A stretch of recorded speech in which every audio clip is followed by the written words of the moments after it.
Hey guys, Meredith here from Custom B&B Hosting. How are you all? I'm very happy to be going live today with a special guest all the way from the UK. He's based in up northeast of the UK. I'm right, aren't I? Newcastle upon Tyne. Newcastle, that's it, yeah.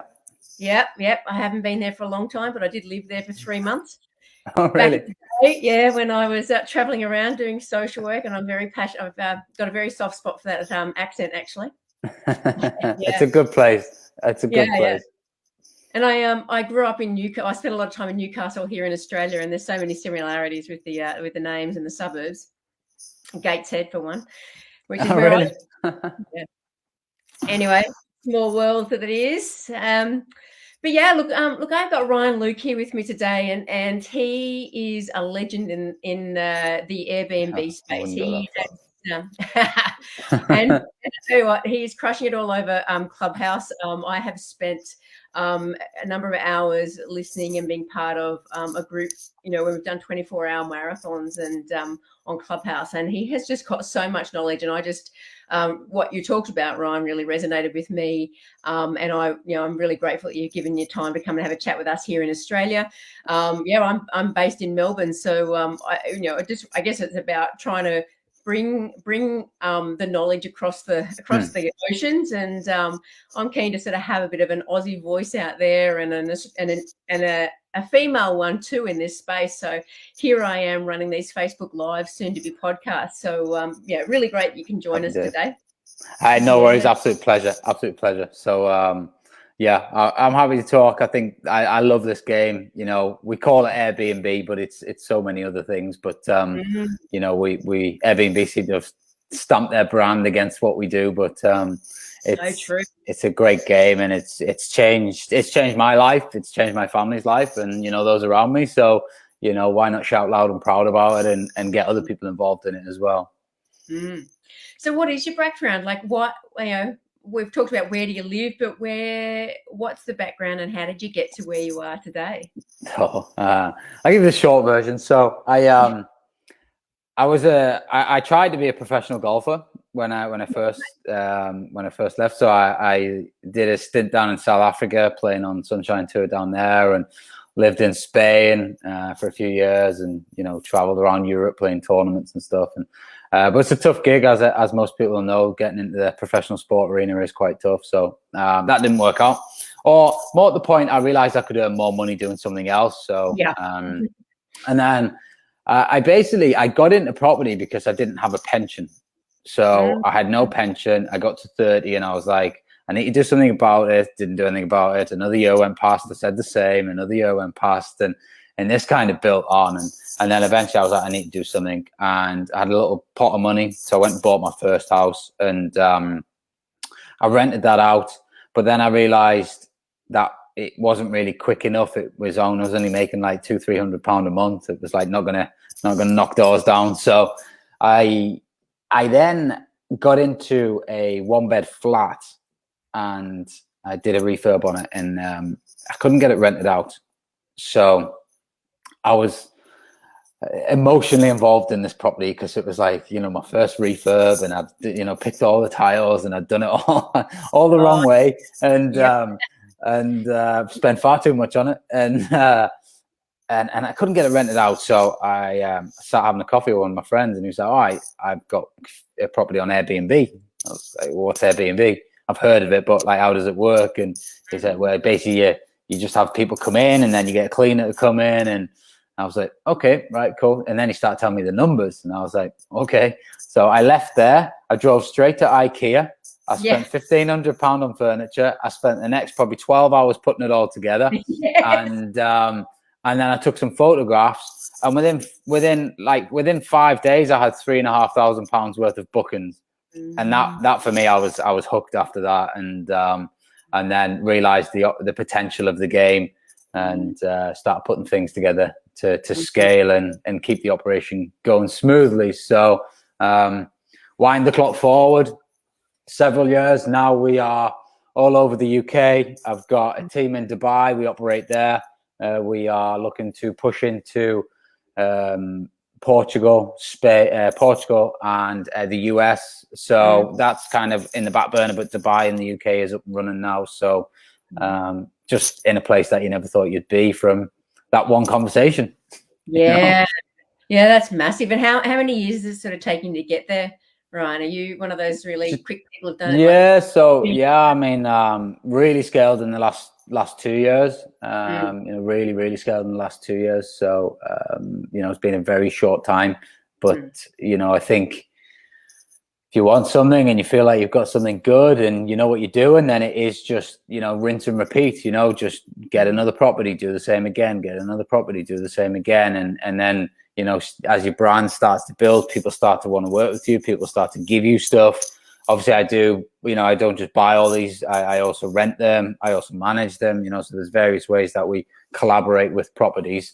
But ultimately they all generate cash flow, which is the main thing. And so do you do the whole, sort of there's three, main kind of models, isn't there, with Airbnbs? You own it and then put it on Airbnb, you manage it for somebody else, or you do rent to rent, which we call the leasing model here, which is arbitrage over in the US. Yeah, so do all three. And I basically, I always thought I'll do the rental or the leasing option until I get enough cash to be able to just buy. But what I've realized is the more rents I do, the more property I can buy, because I just use the money to buy more assets. So I've just been pumping the money back into assets. So I am in the process now of developing 16 flats. So I've bought a old garage, and it's going to be 4 stories, 16 flats, which will run the whole block on Airbnb. So gross development value of that's 1.4 million. So just, if someone told me two and a half years ago that you're going to be developing 16 flats, I'd just, be like, yeah, whatever. Like, what does that even mean? What does that even mean? Why would I do that? And things are, I blocks of stuff works really well for us over here in the UK. And in Dubai, there's just so many empty properties out there, that we're just scratching the surface out there now. COVID's kind of dying down. And I had plans to start it in 2019, late 2019. And then obviously we got wind of COVID about January. So I just thought I'd see how it played out. And then obviously we've pretty much had a year out of our lives. So I flew back over there in December to pick that back up. And we've had a good start on that now. So we've got some good momentum going out there. Yeah. So how come Dubai, and where did that sort of get triggered from? And so I used to live there. Conceptualize that, Yeah, I used to live there, so I spent several years there, and I always go back with the kids and my wife on holiday, try and get over there once a year. And every time I drive down Sheikh Zayed Road and see all these empty properties, I'm like, I'm helping landlords in the UK with empty properties. There's no reason why I can't help landlords here with empty properties. And it gives me an excuse to come back to a place that I love. I didn't really want to come home. I wanted to stay, but we did, and we set a family up here and things like that. But I love the place, and I would like to spend more time back there. So for me, it kind of ticks both boxes. I can have a business out there, so I've got to go back and spend a bit of time, and then I can obviously take the family back a bit more as well, with having flexible accommodation, really, as opposed to paying large hotel room prices, because they're not cheap, the hotels over there. Yeah, for sure. I totally agree with you about, picking properties for yourself to manage in areas that you actually want to go and be in yourself. I mean, obviously, for obvious reasons, they're going to work better anyway, because you want to be there. Everyone else wants to be there too. But, it's certainly handy for to give you permission to go there more often. Yeah, I think that's why I never really thought about venturing outside of Newcastle, really. And then we pushed outside the UK, and then we're pushed into Dubai, and and that's just we go to Portugal a lot. So my intention's to buy something over there that we can use for the family, and then run the gaps on Airbnb. But then naturally that will probably lead to acquiring more stuff and helping other owners out there. So I've got and the same with the US as well. I'd like to have some stuff in various states over there, and then you can dip over when you want to go over and experience. And I think COVID and being locked down for a year, because we've had it pretty bad over here. We've literally been locked down for a year. We're still in lockdown right now. So it makes you realize how much you just want to get out and about. And as much as I love my house, like I've literally sat in it for a year, so I want to get traveling again. And you know, I can work from my mobile, and I've made my business that way, so you know, I can work from my mobile. Yep. Yeah, certainly the benefits of the of this business in that you can make it all automated, and we'll probably get into some of that a bit later on. Some of the people that listen and in this group are investors, and you know, have probably got their one or two, or just, you know, exploring the idea of putting their property on Airbnb and giving it a go. Can you? I'm going to ask you the worst and the best Airbnb management experience that you've had. Okay. Can you think of one, like, you know, worst thing that's happened to you with your in your Airbnb management? Do you know what? Everyone has these horror stories, and really they're not that bad. You know, everyone worries about the monetary side of it, but I think the worst we've had is, you know, a party in one of our townhouses, which cost, you know, 1,100 quid to fix, but we got all the money back off the guests. You know, we've got strict contracts in place. If they don't pay us, we take them to court. So they've signed to say that they'll give us the money. So, you know, we won a court case yesterday against, you know, someone who decided they didn't want to pay us. So, you know, we get the money. It's the hassle of putting it back together. That's what is it's not the money, you know, it's the hassle. So, you know, we've had everything. We've had, you know, drug parties, you know, we've had TV. I mean, the amount of TVs I've bought is like, it's ridiculous, you know. So, but they all get paid for by the guests, you know. They seem to want to smash TVs. I don't think anyone does anything maliciously. It's not like a tenant who's got frustrated with the landlord, so they leave and smash the place up and kick every door off the hinge and all that sort of stuff. You know, I've got bad tenant. I've probably got more worse tenant, because I do have tenant properties as well. So I've probably got more bad stories on that side. But it's just, you know, I think when alcohol and drugs are involved, and you know, things just can get out of hand. Listen, we've all had one too many at one point, and we've all stumbled and fell into something, or, you know, scratched a wall or whatever it might be, spilt a glass of red wine on a carpet, that sort of thing. And you know, accidents happen, and that's fine, and I've got no problem with that. And I think if you're getting into this game and that is going to be part of your target market, then you've got to accept that you will get damage.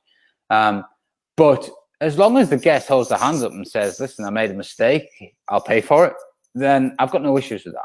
Like, that's fine. It's the ones that, like, we've had people blatantly smash TVs and like, "Oh, it didn't work before we got here." And we've got, well, we actually have a really sophisticated check-in app which shows that TV was working before you checked in. So, you know, how's it happened? And, you know, and those that just lie to try and get out of their responsibility of paying for it are the ones that frustrate. But part of the game, don't let it put you off. The uplift in the profit and the 80, I'm a big believer in 80-20. So, Pareto law, I believe 80% of guests are great, 20% are a nightmare, but the 80% that are great far outweigh the 20% that aren't, you know, and it's a great opportunity to make a lot of money from a single property versus tenants, you know. And in the UK, tenants have so many rules, so many laws in their favor.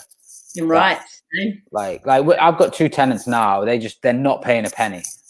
I cannot kick them out for probably 12 months, but you know, the courts are all stacked up. They're pushing the dates back that you can kick them out because of COVID, you know. So, and then it's all well and good saying, well, you can take them to court, but if they haven't got any money now, they're not going to have any money in 12 months' time. So the chances of getting my rent for a year off them is minimal.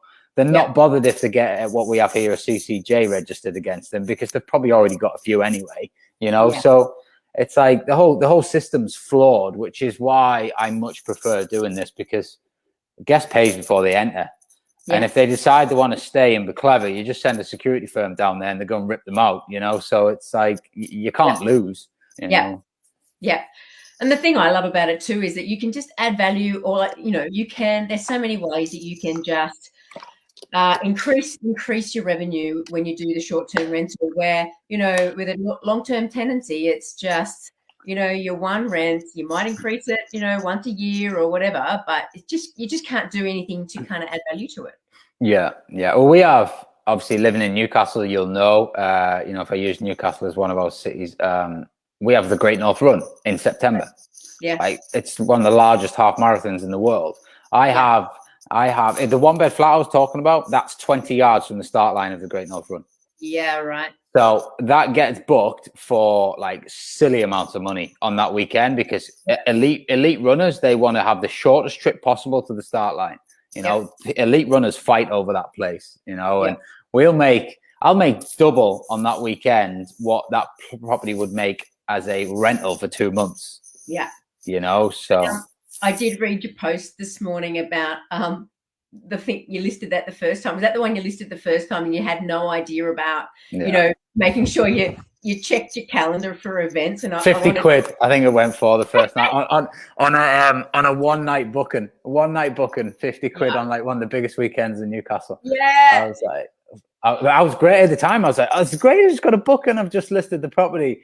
And then I realized when it was for, and I was like, oh, yeah. But you don't know what you don't know, and you learn from your experiences. I think the year after that, we took 850 for 2 nights. So like, it's just madness. Yeah, but a very good lesson for everyone out there about making sure that you check your calendars, check what events are going on, even if you're using dynamic pricing software, mapping trends. It's not going to tell you when Elton John's coming to town to do a massive, concert right next door to your, Yeah, I think with pricing software as well, like a pricing software will tell you that in that example, Newcastle's got the Great North Run going on, so demand's high. But it doesn't tell you that you've got a property 20 yards from the start line, which you can go again on. You can increase the price. So you've got to don't just set and forget. You've got to use the data, but always have your ears on the ground. I was having a coffee yesterday with my friends, and he said, do you know the Lions are playing at St. James's Park in September? Like, no. Straight on the phone to the office. Can we get the rates banged up for these 2 weekends in St. James's Park? Because, the Lions are in town. So, and it's been all over stuff like that. And it's those that just creep the extra profit in throughout the year. Yeah, totally. And how far open do you make your calendars? Do you have them like this? They're open. Just open. Yeah. Just open. Have like 4 months and 6 months. And I know some of the strategies being around down here over COVID was to just have it short, 3 months in advance, while we just saw how COVID rolled out, and so we weren't caught out too much when things shifted and suddenly people were booking. You know what I mean? Yeah, I think as we've all seen, like bookings have been less than 2 weeks in advance for the majority of the year. So people's they're hesitant to book. So I don't think we're going to get caught out. But the booking out, the channel algorithms like to see they give more presence to people that have got 12 months or more open. Yep. So if you've only got 3 months, you're actually hurting your visibility of your properties on the OTAs. So, but yeah, I mean, most people are booking, 12 months, and we've got enough properties in cities that if all of a sudden we get like 2 bookings quite quickly for the same weekend, we know something's been announced, and then the girls in the office are like, right, what is it? Let's find it. Let's hike the rate up on that weekend and just protect ourselves. And then we'll figure out what it is. And then once we figured out what it is, we'll price it properly, So you got like kind of warning signals all the time telling you how to maximize your revenue. Yeah, definitely. So advice for investors considering Airbnb for their portfolio. I guess it's just talking to the fears that, lots of investors have, that you're not going to get booked out, that it's going to be vacant, that people are going to trash it. Like, I guess, and we've talked a bit about some of that stuff, but you're talking about the super rents that you've been getting on your properties, and certainly we get them here in Australia too. Can you just talk to it about what the benefits are for investors from your point of view? Oh yeah, I mean, my favorite slogan is the Nike slogan, "Just do it," and I couldn't say that anymore. I mean, so. You never have a void. If you've got the right property in the right location and it's being managed properly, you never have a void. Now, your money's going to go up and it's going to go down with high seasons and low seasons, events, things like that. But you're never going to have a void. You can expect over a 12-month. I think with landlords, they get so fixated on the monthly rent Yeah. I get $1,000, I get $1,000, I get $1,000. So whenever it goes to like $600 in one month, they're like, oh, but then they forget that in another month they can get $2,500, you know? So it's a 12-month thing. And this is what I say to landlords that are making the jump. It's a 12-month thing. You have to let it ride for 12 months and then assess your profit at the end of it. I guarantee you it will be double what your AST, obviously AST, assured short-term tenancy here, what your tenancy income is. My owned serviced accommodation units, they make about 2.5 times more than if I was to just rent them. So, and do you kind of have, you have obviously you would have for yourself a bit of a minimum, like if it doesn't make 2.5 times, then I ain't going to put the effort into it. But if it, or do you have, obviously you have a formula? In all fairness, if, and I say this quite regularly, if my Airbnbs made the same as my tenancy properties, I'd still run them on Airbnb. Yeah, right. Because I don't want, I'm sick of being caught up in this tape where like a tenant, like when can you go to the shops, take clothes out the shops and not pay for them? Yeah. You can't. Yeah, our government allow people to stay in your property, not pay and get away with it. Like it's just ridiculous. So the more that they're doing with that, the less I am interested in tenants and the more I like to have these guests. So I would run a property if it was exactly the same profit on this, even though the operation's more, even though there's more hassle and everything, just for that pure fact. There are quite a lot of tax benefits in the UK in terms of, capital allowances and stuff, which again, if it was a level playing field, then I would still do it for that front as well. But you will make more money if you get a good management company in play, or like I've done, build a great team around you. Then like I work about 1 to 2 hours a week on my property business. Like I honestly don't get that involved anymore, but I've done it. I've got the battle scars. I've built the team out. I lead the team. I'm constantly working on the business, not in the business now. And that's a great place to be. So, you can run this business from your phone, and there's so many upsides to it. The damage guests pay for. If tenants, they leave 1 month's rent deposit, well, if they trash your house, you ain't getting, it's not going to cover. And what they tend to do is they'll not pay their last month. So effectively you've got a month's rent, which you take out the deposit, and then you haven't got a deposit to fix the damage. So, they're very clever with what they do and they know how to play the game. So, so I just think there's so many upsides to it, but in brief, you'll earn more money. You'll not ever have a void period. You don't ever have to find, we have obviously tenant finders fees here. You don't ever have to pay those fees. You're not having to do end of term major refurbishments because along the way, you're doing a lot of minor maintenance, which is typically paid for by the guest. And so there's never any really a major maintenance. Landlords have to understand that you're advertising a property that looks amazing on Airbnb because you'll typically take the photographs the day you've finished the refurbishment and got it all set up. So it probably looks its best at that point. If they're not checking into that, you're going to get bad reviews. You're going to get complaints. So you need to make sure that your properties are always in show home condition. Now they get cleaned twice a week. I guarantee your tenants don't clean properties twice a week. The ovens get cleaned, the fridges get cleaned, so the upkeep of the property is so much more. So when you factor in all those costs that you would normally pay as a tenant, yes, you might get $1,000 a month rent, but if you factor in voids over a 3-year period, an end of term refurbishment, tenant finders fees, actually you're probably getting about $600, as a net revenue. So, and it's kind of just getting them to change their mindset and understand it. But once they do, they never go back. Like I didn't, I was hooked. Like I'm sure you were, you just hooked on it. So you're like, this is great. I'm earning more money. It's easier. I've got no tenant hassle. There's no restrictions. And then you just want more of it. Like right now, I just want as many properties as I can get my hands on so we can just get them set up and get them cash flowing. So totally agree with you. Yes. Yeah. You were talking about, you've scaled up and you've built a team around you. So also in this group, there's a few people, like me, who are in our scaling up phase. And I heard you talking in one of your, Facebook Lives or whatever you were doing about, I think when you hit like 4 properties or something, you're like, right, I need to be implementing people in to help me do it. Like, it was all right. You can start with doing it all yourself when you got 4, but or 5. What's sort of the number where you started paying for people to help you out because it's worth it, you know? Yeah. If I was to have my time again, I'd do it from number one. Yeah, right. But it's easier to say that when you've got money coming in, and I know that. But I ran the first 21 by myself. Yep. But I blew up. I put myself in hospital. You know, so that was not a good way to do that. So I think you probably first 2 or 3, you get used to the guest handling, how the linen works, how your cleaning works, you know, the operations, the snags that come out. Figure out how you want to work, and then from that you want to start. I think your first employee is probably always a virtual assistant, someone to take over the guest handling side of things.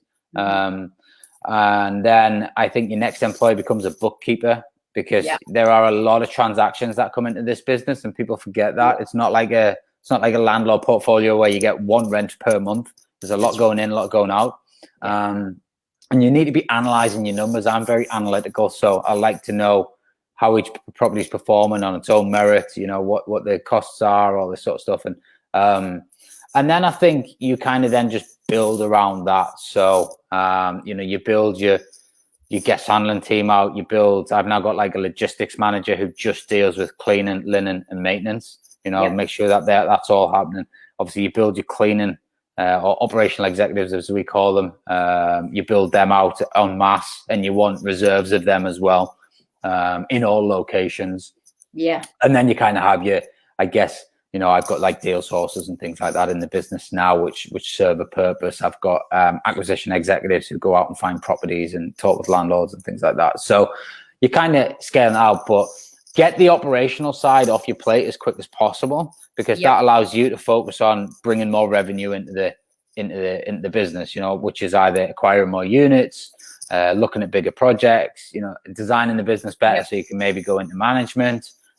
You know, just making the business a better business, and it's more enjoyable that as well. Like I also think you should have people in their zone of genius. So initially I was like, oh well, you can do guest handling and sorting the cleaners out and doing a bit of marketing and this and that, and it just doesn't work. Like, that's your role. Stay in that role and just don't do anything else. And yes, you might end up with more staff doing that, but the staff that are in that role give you a much more efficient job, and therefore your business actually moves forward. So, you know, like I used to have someone doing like a bit of deal sourcing and also a bit of guest management. Well, the guest management took over, so we didn't acquire any property, you know. So, and also like I am not a very patient person. So like, if a guest rang me and was like bitching and moaning, I'd just be like, yeah, do one. There's your money. See you later. You know, which is not, that's not the hospitality attitude that you need. But I'm not designed for that, right? I'm just not that. I'm not patient with people that cannot work a lockbox out or cannot turn a boiler on, or, you know, all these like little things that if you actually don't answer the phone, they end up figuring it out themselves. But they just think the easiest thing to do is pick the phone up. I think I realized this when 11:30 at night I was in bed. You know, I get up at 5, so I've been asleep while phone's vibrating. Guest, the lockbox doesn't work and we're outside your property. This is one of my first properties. And I was like, okay, well, have you put the code in? Let me check what the code is. Yep, that's the code. Right, I'll come down. So jumped in the car, went down, put the code in. They just literally hadn't turned one of the dials enough. Lockbox opened straight away. I just literally threw the keys at them, and I was just like, I just shook my head and walked off. I was just like, and for me, that was when I realized, like, that's not my forte. So if I want to build this business out, I need someone who can be nice to guests when they, you know, are just not doing what they're supposed to be doing and have problems like that. So have people in the right zone of genius. And I think by doing that, you get a better result overall as a business. 100%. Yep, absolutely. And I guess as the owner, you know, it's your skill set to be able to recruit those people and make, and, you know, do the analysis with them to work out what their skill set is and where their genius is. Hey. Yeah, actually, I think so. You can have HR people for that. No. I'm a big believer that I know instantly if someone's going to work within like a week. You know, I just know I'm quite good judge of character. But I am also like, I will give anyone a job that's enthusiastic and wants to learn. You know, I'd rather give them a job than someone who's overqualified and maybe demotivated. You know, so anybody that is enthusiastic and wants to learn, then I'll coach them. You know, I do that. I mentor clients how to find properties, how to build businesses. So I can quite easily mentor my own team how to get better at their role, how to, be more efficient with their time, all that sort of stuff. So, and I think when you are getting staff, don't just think, oh, well, I'll just get a VA and I'll just, plug her in and that's then their problem. I don't have to do anything. Like for the first 4 to 6 weeks, you need to be training them like almost every day, being with them. But then that effort that you put in then serves you long term, and you don't then need to, reinvest yourself, and you can totally step out and just allow them to take the role as they see fit, really, because they also come up with great ideas. And I think as an entrepreneur, you always think it's always got to be my ideas and I've got to be the one that brings up everything in. And you're like, just let other people flourish. Like, let them come up with these ideas, and you'll be surprised at what they come out with and how much it benefits your business as well. Yeah, 100%. Yeah. Oh, such wise stuff. So moving on a little bit, can you tell me your apps and tools that you find most helpful when you're doing your business? Yeah, so I've just partnered with Uplisting as a PMS system, and it's Uplisting. Oh, so yep. Great tool, and Vinny and I are working together behind the scenes. Vinny wants to really build this tool out to be the best.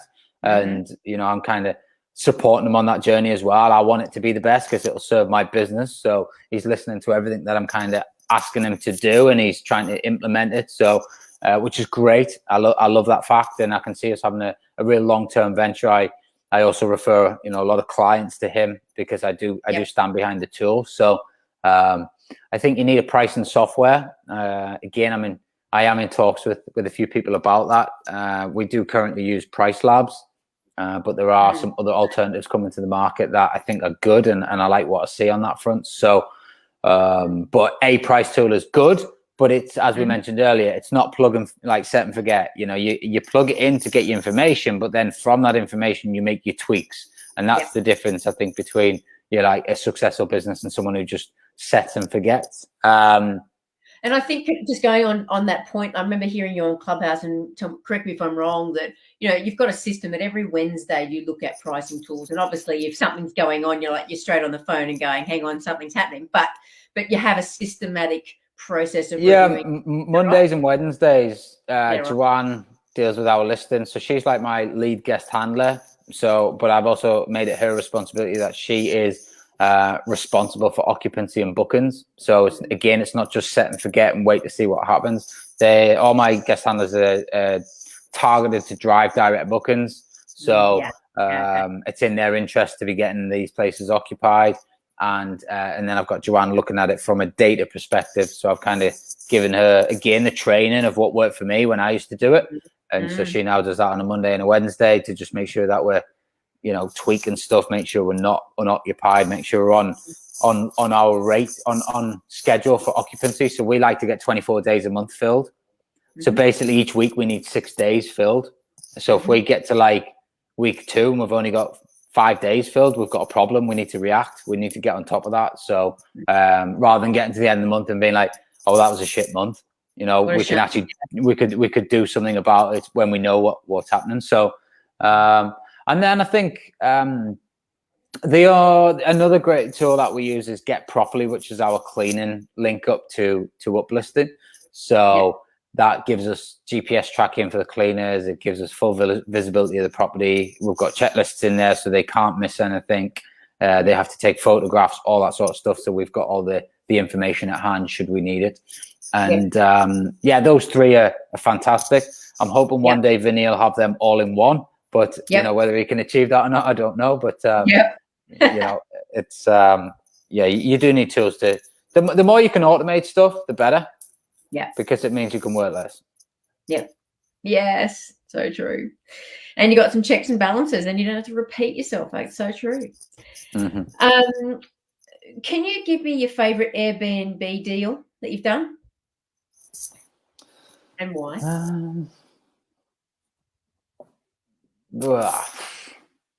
Gemma did an 18 grand deal the other day for 3 months, which was all right. So, my favorite Airbnb deal. I'm even talking about not even the booking. I'm just talking Like about the property, or the property, or how the deal came together, or whether it's a rent to rent or a property management. Probably my I guess my first one. I mean, I never did a deal to do that, but that's how I fell into this, right? So, yeah, I mean, all the properties are the same. We run them for pretty much contractor market / weekenders. We have pockets of stuff in holiday places, which are in a bit of a different state. And then our Dubai stuff is definitely more like luxury stays than kind of our run-in-the-mill type stuff in the UK. But it's, yeah, I mean, I guess they're all my favorite, really, because they all make me money. But do they make money? Yes, they're my favorites. Yeah. So, and I like working with the landlords. I like working my own properties that I buy and run as short-term rentals are my most profitable. So I do like to, and I think with those, because the way we buy to refurb, so we get to then design them how we want. New kitchens, new bathrooms, the full decoration, the colors, all the interior design sort of stuff. So, so that's there. I think once I've finished my block of 16 flats, that'll probably be my best, because that's quite a big development, and the cash flow that'll come from that is lucrative. So I'm quite excited to get that going. I mean, we're still just in the planning stage, so we haven't even started the build yet. So we're probably about 12 months from that, but I'm wanting to try and catch next summer so I want to get it built before next summer. Yeah, fantastic. You just made a comment about, I guess who your target market is and who your avatar is, and you really target contractors. Can you tell me a bit more about that? And how you maybe build some relationships to attract contractors. Obviously, it's not just out there into the ether and hoping that they find you. Yeah, I think in all fairness, like there's loads of different ways you can get direct bookings from contractors. We like van stalking, going to hotel car parks on a Monday and Tuesday night and writing down the names of the vans that are staying there and then ringing them up, like there's loads of stuff that you can do like that. But I think typically it's more of a follow-up process. So when you initially get a booking from booking.com or Airbnb or whoever, they will only tend to book for a week because they know how to play the game as well.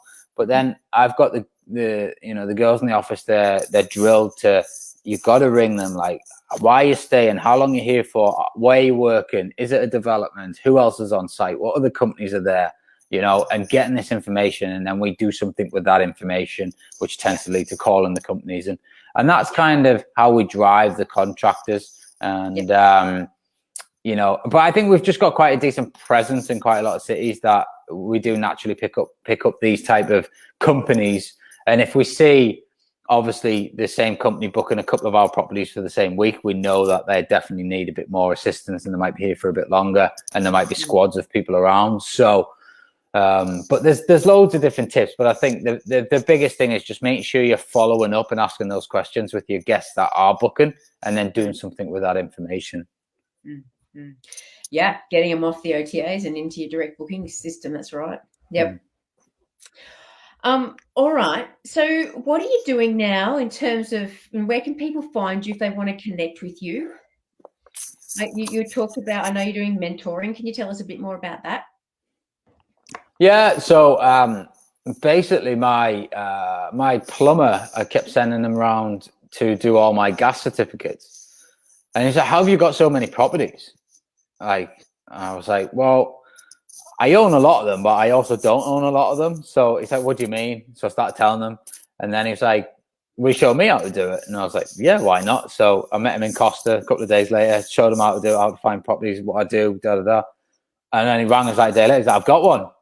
I was like, all right. He's like, can you have a look at it? So I had a look at it. I was like, yeah, that'll work. And then like he set that up. And then about 3 days later, he's like, I've got another one. And I was like, right, okay. And so he's now got a portfolio of properties and is well on his way. And then my brother wanted to get involved in it, so I was kind of teaching him a bit, and then I just kept getting asked. So I was like, do you know what? I think there might be something in this. So I just put a program together and went from there, really. And now, you know, I've coached hundreds of people now, and they all get great success, and and it's changing their lives and their families' lives, and that's what I really enjoy about it. So it's great, and I love it. I had to learn my own way and figure it all out myself. But if I can, like, now I'll pay to play. So if I want to do something my current mentor is an 8-figure business owner, very, very big in the coaching and marketing space. So I'm like, well, if I want to be an 8-figure business, so I'll just go and pay to tap into his knowledge. And, I can do that for 12 months. I'm just like, how do I do this? How do I do that? And rather than trying to figure it out, like I used to have to, he just goes, go and do that. Okay, right, great. I'll go and do that, and I'm like, right, team, we need to do this, let's get this done. And then the results, come out the back end, because they've already got the results from doing that exact step.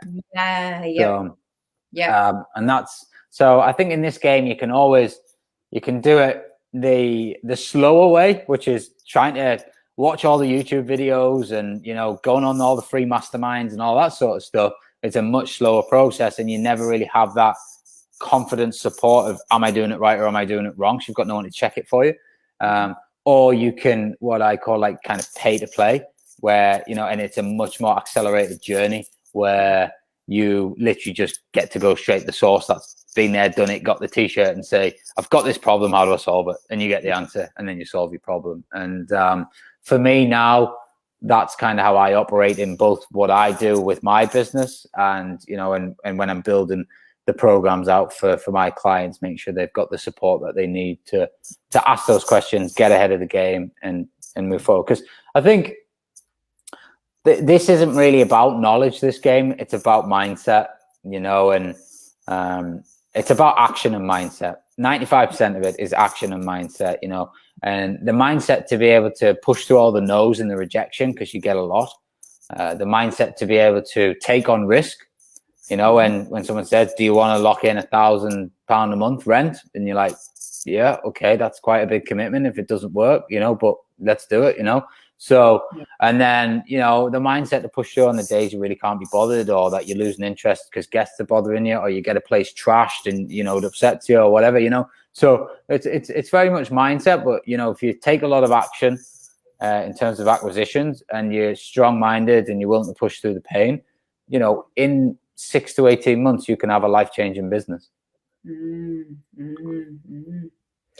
I agree. Certainly, I have paid to be coached, and 100% true. In terms of mindset, needing to have that strong, because there's crap that happens all the time in our lives, and you need to be able to have a resilient mindset. Whether you're doing this business or any business, right? Yeah. I know you're a person of routine, from what I can see, and certainly have some high performance kind of techniques that you have in your life. I heard you talking about your water consumption in the morning. What's sort of your go-to morning routine to help your mindset and set your mindset for the day?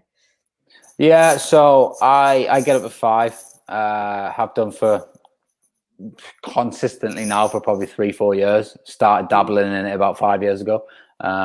And then hydration's, the first thing you should be doing on the morning. Your body hasn't drank anything for whatever 7 or 8 hours. So, that gets you going. And then I go into 2 elements. So I have my non-urgent important work, which is stuff that doesn't necessarily need doing right now, but will massively move the business forward. Which is kind of designing type stuff, and revenue share ideas, things like that. So I do that for about 45 minutes to an hour, and then I do my number 1 priority work for an hour, which will be 2 or 3 things that will move the business forward right now or this week, and then that's me done for the day, pretty much. and then it's into sort of kids time. And then I do fitness twice a day. So luckily the tennis courts are closed at the minute, so that's why I'm doing this, or I would normally be playing tennis at this time. and then I tend to hit the gym later on as well. And then I just kind of, I have meetings scheduled with the team around my diary, and try and keep them pretty regularly. But then I'm just on my phone then throughout the day to react if need be, if I'm called upon. But again, that I feel like I've got a great team in place now that's not as much these days, and I'm just constantly looking at.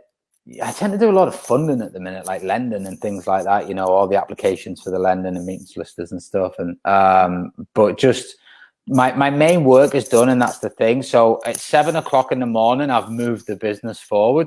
So even if I decided I want to have the day off, or I want to go and play tennis or golf or whatever, the business has still moved forward.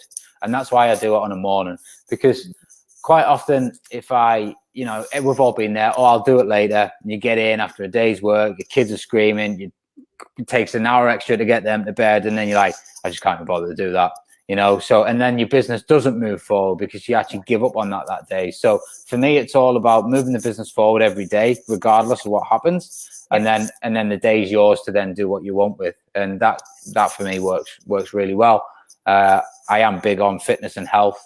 Try and throw some meditation in there just to calm the mind and all that. But I do think if you're fit and healthy, then you can perform better, you're more alert, you make better decisions, and hopefully you'll live long enough to enjoy what you're building up, and because obviously there's no exact science on it, but there is evidence to say if you are fit and healthy, you will live a bit longer. So yeah, that's a pretty definitive science around that. Yeah. So I want to just keep enjoying it, I guess. Yeah, awesome. Well, Ryan, thank you very much for your time. That sort of, I could just talk. I want to talk to you for hours and hours and hours and have many questions, but I appreciate it. We've been talking for 46 minutes now, and I've got 5 questions left for you to finish off. Is there any other pearls of wisdom you want to leave us with here in Australia before I give you my 5 quick fire questions? Well, I think one of my favorite quotes is from Zig Ziglar, which is, you don't have to be great to get started, but to be great, you've got to get started. And so many people always overanalyze stuff. They, analysis paralysis. They talk themselves out of deals. Like, just do it. Just get stuck in. Take a chance. You never know. There's always options to get out if it doesn't work. It's never as financially bad as you think it would end up in your head. And just get after it, because so many people are making millions from this game. So there's no reason why you can't either. But you've got to take that leap of faith to get going. Yeah, beautiful. All right, thank you. What book are you currently reading? You know what? I was reading. I used to do my reading when in between my gym sets. So when I'm in the gym and I have my set breaks, I then get my phone out and I read or I listen. But the gyms have been closed here, so I've actually not been doing that much reading the last month. But I was reading a book called Straight Line, by I think it's Michael Duzek or something like that, which is about straight line leadership. Great book. I was about 75% the way through it, so I'll finish that off when the gym's open in 2 weeks' time. But good book. The podcast you're finding most valuable? Do you know what? People can find yours, of course. Yeah, my podcast. No, I probably do a lot less podcasting now. Clubhouse is open. I speak on Clubhouse on a morning, so sort of 7 till 9. I tend to speak on a room or moderate a room, so I'll have it on the background and I dip in and dip out of it whilst I'm getting the kids and that ready. And for me, it's a great source of knowledge for me, because we have a great panel on the property coffee meet, and I've probably come away from podcasts because of that. So we're not driving around in the car as much, and that's when I used to do a lot of podcasting. So a few factors. So hopefully once we open up again past sort of March the 29th, April the 12th are the big dates for us here, then I'll start probably podcasting a bit more and Obviously listening to yours. My question was your best high performance mindset hack for you. We've kind of talked about it a bit, but you got your, I guess if you're trying to just reset yourself and get out of a funk or get out of a spot, like what is there something that works for you? I think a quote that I kind of run through my head is, it's the days when you don't want to do it that make the difference if you do it. So whenever I feel like, I really can't be bothered to do this, or, if I, am in training for something for fitness, or I like to compete in things, so I'm always chasing the target down. So I just think whenever I feel like that, I remind myself of that quote, and that kind of kicks me back into action. I think you need these kind of one-off mental sort of triggers that just give you a little boost, and they just reframe your brain, basically, because it's all self-talk, so just reframe your brain. I mean, anybody that hasn't read David Goggins' book, You Can't Hurt Me, that bloke is an absolute animal, but it's not because he's 25 stone and massive machine. It's just his mind is unbelievable, and he can talk himself to do anything, and and that's the power of the mind. Yeah. If you could be locked down with a celebrity, who would it be? If I could choose 3 right now, it would be Meghan Markle, Harry, and the Queen. Oh yeah, plenty of entertainment. So that's been quite entertaining over here for a while. So we get the pleasure of that too. Yeah. And your next holiday destination when you're allowed to travel next? Yeah, so we missed a lot of holidays last year. I've missed my skiing again this year. So I do need to get on a plane and go to Dubai to, obviously I've got the business out there, so I need to get back out there. So that'll probably be the first place that I will travel to. And any time you go out there is always like a holiday. But we've got Portugal booked in the summer with the kids, but whether we can get there or not is another matter. I think we will. Things seems to be calming down here, and there is talk of taking Portugal off the red list and vaccine passports and all that sort of stuff. So hopefully Portugal. Yeah, fantastic.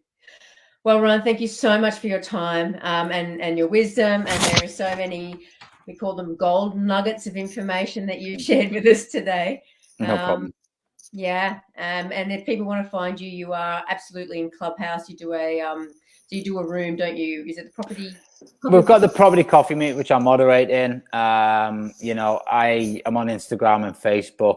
So official Ryan Luca, my handle's there. And I've got my 7-Figure Property Empire Facebook group, and also the Airbnb Formula Facebook group. So if anyone dives into them, they can they get involved and share and and help each other, and that's what they're there for, really. Yeah, and there's really good stuff there. I've had a look at those, definitely. Yeah, beautiful. Well, we'll leave it there, and thank you so much. I'll let you get on with your day and whatever that looks like for you. Thank you very much.